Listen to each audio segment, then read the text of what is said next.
Credo che simbolicamente, ma anche dal lato pratico,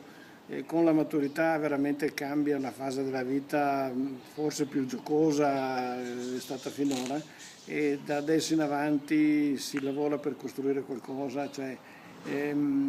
importante non tanto che cosa si fa, ma come si fa. Ad esempio l'università non è tanto,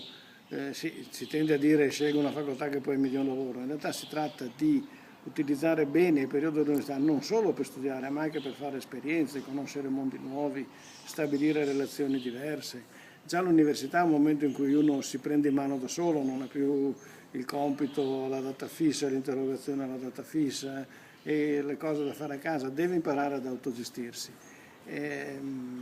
Ricordo che nella Serenissima, ma oggi ad esempio nel mondo anglosassone, già a 14-15 anni i ragazzi vengono spinti a fare esperienze al di fuori della cerchia familiare proprio per imparare a camminare da soli. Oggi per fortuna occasioni di crescita, di conoscere persone, situazioni, esperienze diverse sono molto più di una volta, sfruttatele il più possibile. Siate curiosi. Il suggerimento principale è di non accettare suggerimenti, anche perché non mi pare che le nostre, la mia e le nostre generazioni abbiano grandi cose da suggerire e gli esempi che stiamo dando non sono certo, anzi potrebbero essere presi come suggerimenti al contrario, fate il contrario di quello che facciamo noi. Allora l'idea credo che